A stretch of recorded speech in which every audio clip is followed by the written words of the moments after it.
Want to know how to stop your smartphone battery from dying? Well, draw close for a little tech Brawta.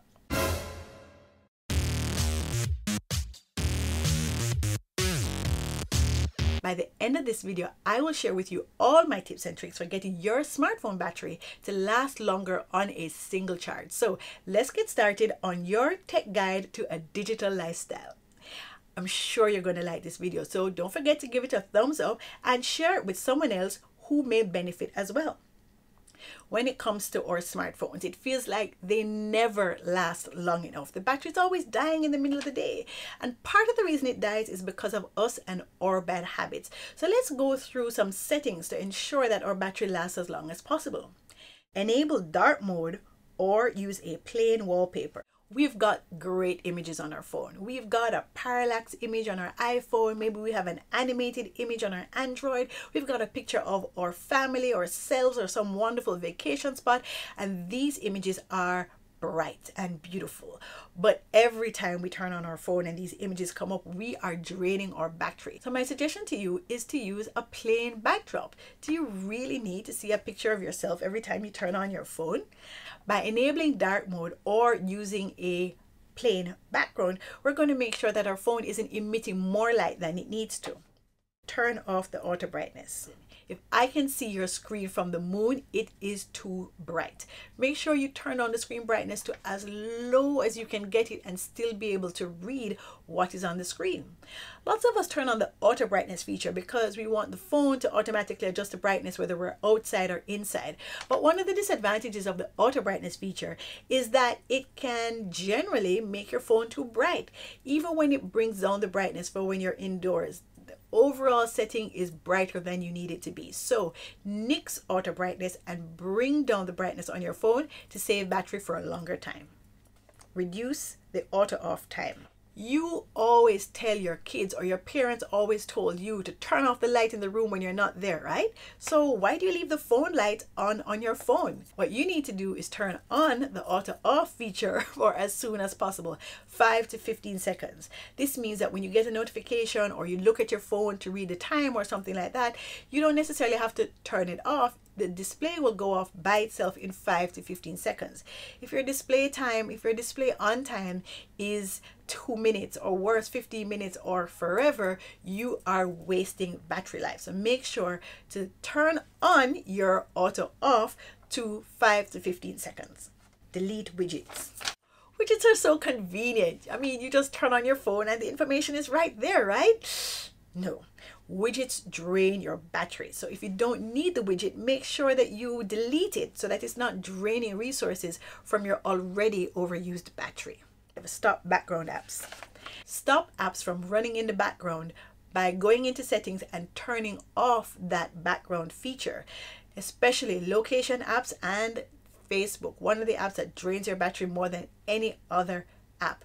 Facebook. So turn off background refresh on apps that could be draining your battery. Reduce notifications. We are notification driven. Oh my gosh. Most of us get too many notifications to our phone and we need to stop this. Go into your settings, look at all the notifications that you're getting and pick which ones are relevant and not relevant and turn them off. My personal suggestion is the only 2 notifications that you need are text and of course the Gleaner app for news. And with those 2 notifications, you should be fine.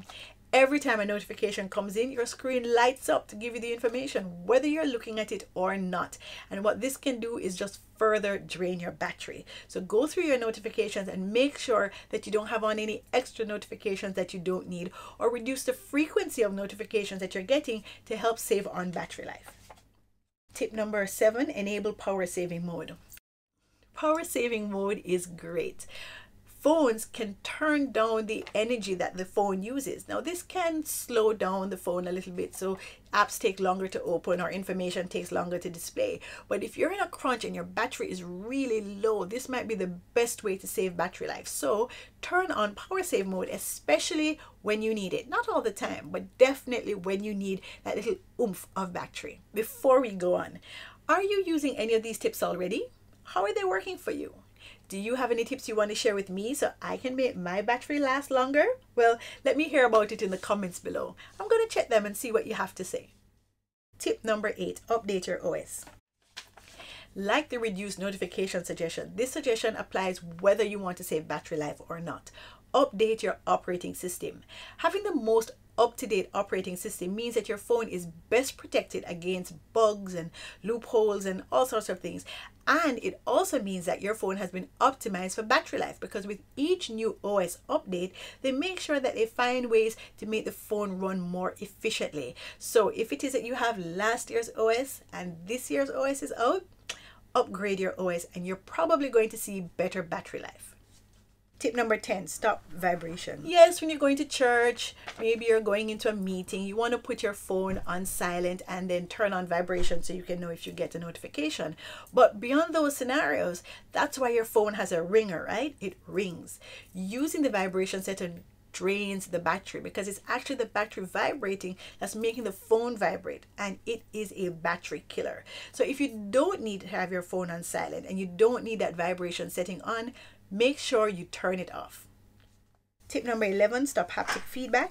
And just like the vibration suggestion, haptic feedback. Oh, listen, I agree with you. I love haptic feedback. When you're tapping in your phone, you want the phone to let you know that it's feeling you and give you that little bzz, bzz, bzz, bzz with each tap. But haptic feedback is a battery killer. So if you're running low on battery, consider turning off the haptic feedback to ensure you get the most life out of your battery. And finally, my best tip, my bonus tip is restart the phone. You would be surprised how much luggage, how much baggage, how much dead weight your phone is carrying, because you've had it on for a month, 2 months, 3 months at a time. Resetting the phone just gets rid of all sorts of things that might be stored in memory or running in the background or just lost in cyberspace. Reset your phone from time to time in order to improve your battery life. In fact, why not do it every Sunday for Setting Sunday? Hey, if you found this video useful, why not give it a thumbs up? And if you know someone who seems to always have a dead battery, why not share it with them so they can learn how to extend their battery life as well? If it is that you need more information, check out my blog at carlettdeleon.com, or don't forget to tune in to the big RGR 94 FM every Wednesday morning at 8:15 for Tech for Life.